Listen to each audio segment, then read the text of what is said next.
Et salut les bêtes et les créatures, aujourd'hui on va parler d'une pratique que je pratique depuis presque 10 ans maintenant qui est le barfooting. Allez, c'est parti. Le barfooting, c'est la marche ou la course pieds nus.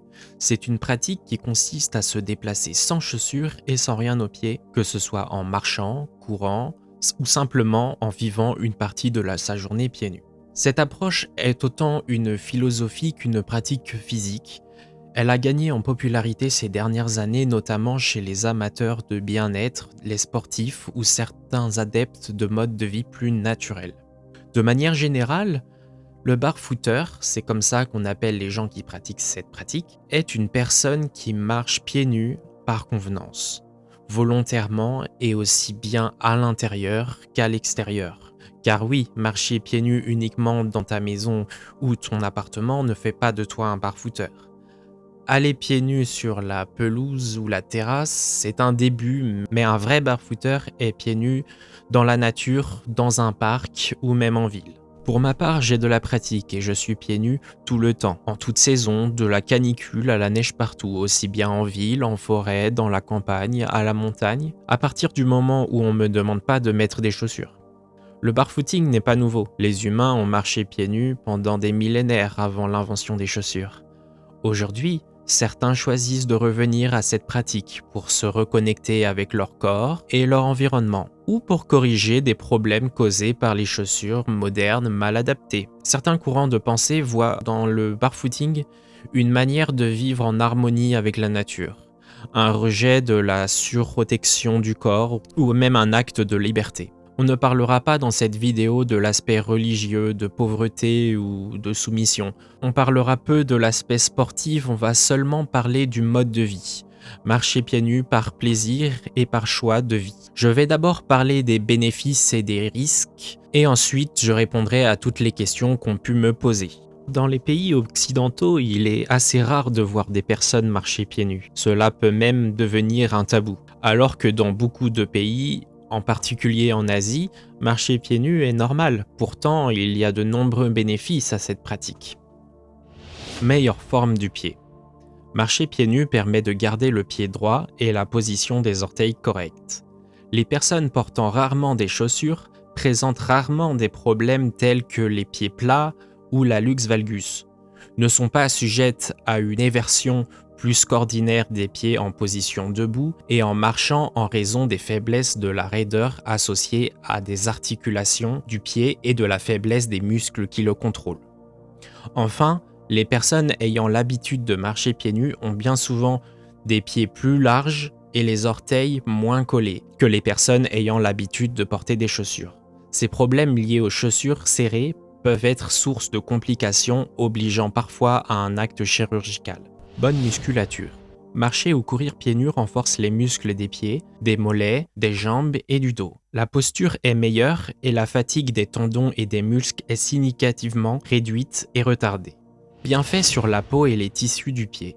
Les barfooters n'ont rarement, voire jamais, de problèmes de corps, d'oignons, d'ampoules ou de durillons. Les problèmes de micro-organismes comme les verrues ou les mycoses sont considérablement réduites. Performance du pied. Les coureurs pieds nus atterrissent naturellement sur l'avant du pied, forefooting en anglais, plutôt que sur le talon pour les personnes chaussées du fait de la morphologie des chaussures. Atterrir sur l'avant du pied provoque un impact moins important. Les forces de collision sont réduites, car la courbure du pied amortit une partie. La cheville étant libre, apporte une meilleure compliance, ce qui diminue l'impact sur le reste du corps, ainsi que sur le pied lui-même. Moins de blessures traumatiques aux chevilles, aux genoux ou au dos. Les barfooters rapportent moins de problèmes d'articulation. Par ailleurs, marcher et courir pieds nus est beaucoup moins fatigant, améliore l'endurance et d'après certains coureurs, cela améliorerait aussi la vitesse. Pour donner mon expérience, je fatigue beaucoup plus vite en chaussures. Je n'ai jamais mal aux pieds quand je marche pieds nus, je peux marcher pieds nus plus longtemps et plus vite que quand j'ai des chaussures. Proprioception. Le contact avec le sol se fait de manière naturelle en déroulant le pied. Les irrégularités du relief du sol massent le dessous du pied et stimulent ainsi les terminaisons nerveuses présentes sous la plante. Cela améliore l'équilibre de l'individu et sa proprioception. Le fait d'être pieds nus permet de développer l'intelligence corporelle kinesthésique.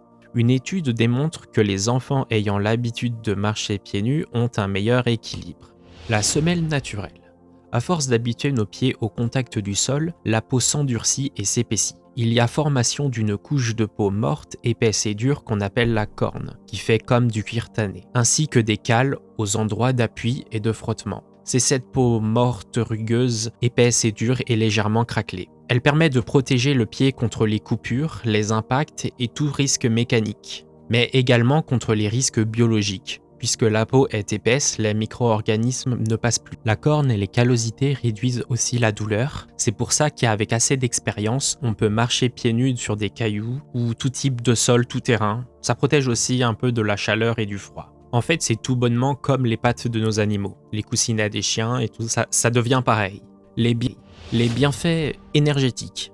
Je vais passer très rapidement sur cet aspect car ce ne sont pas mes croyances. Pour certaines personnes, marcher pieds nus permet de se connecter à la terre. On appelle ça le grounding, mise à la terre ou earthing. En gros, les flux d'énergie passent par la terre, les pieds puis dans le corps. Cela permet de se reconnecter à la nature et d'améliorer les systèmes respiratoires, nerveux, circulation sanguine, respiratoire, etc. On parle aussi de réflexologie plantaire.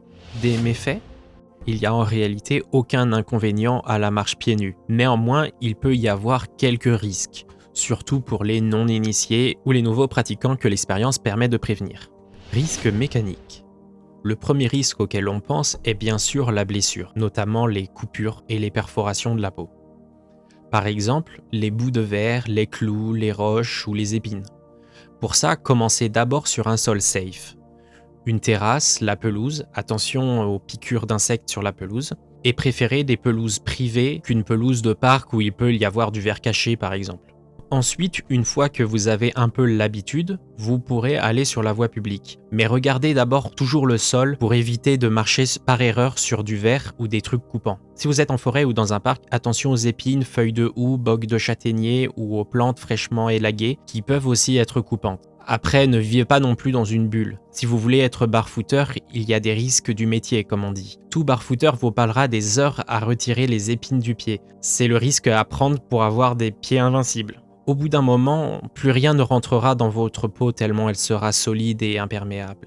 Risque biologique. Lorsque vous débutez la marche pieds nus, il faut faire attention aux bactéries et autres micro-organismes du sol. Si vous avez une blessure au pied, il faut la désinfecter immédiatement et remettre vos choses, après avoir nettoyé vos pieds bien sûr, car des staphylocoques peuvent entrer dans votre corps par la blessure.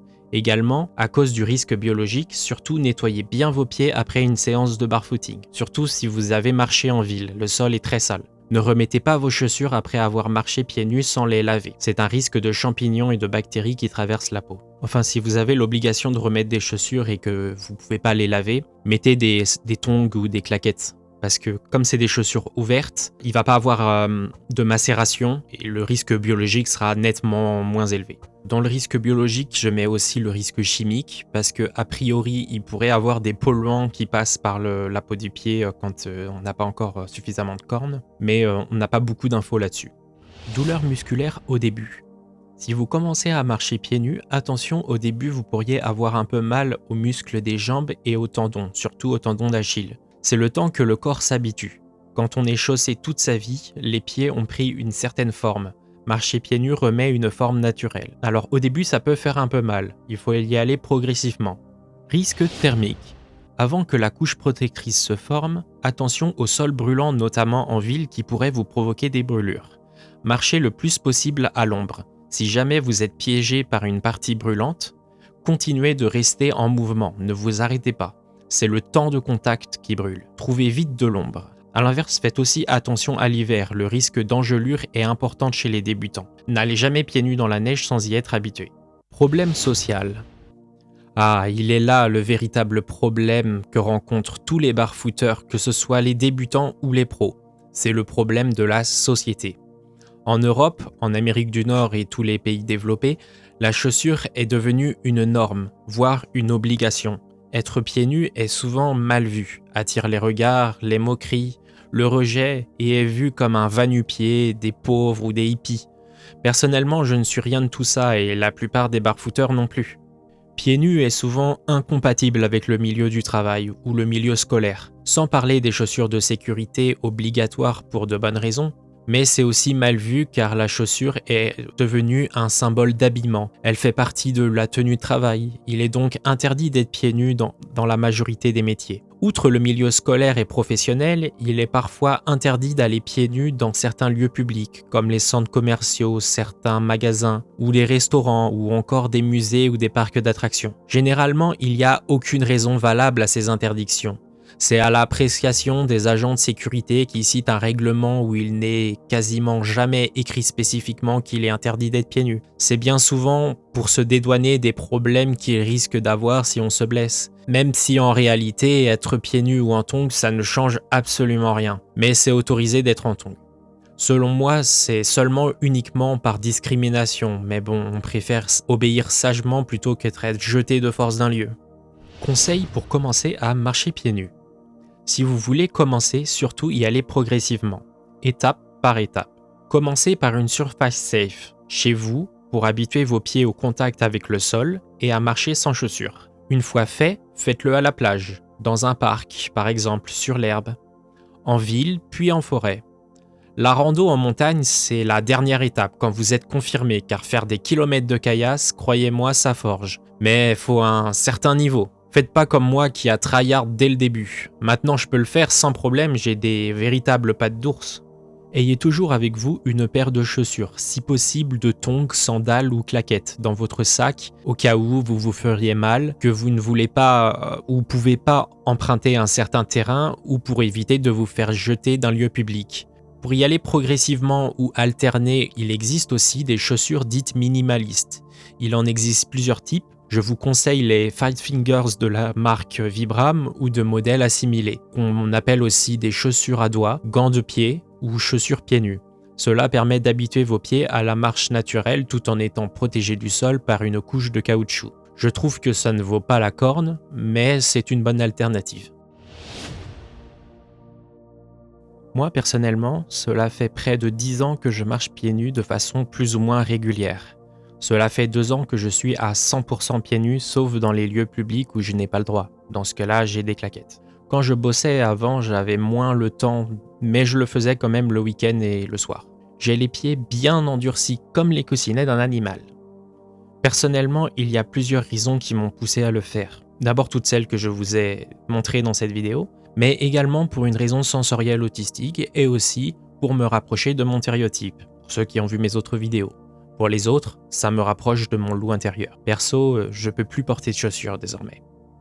Bref, prenez soin de vous et à la prochaine. Ah ouf ouf!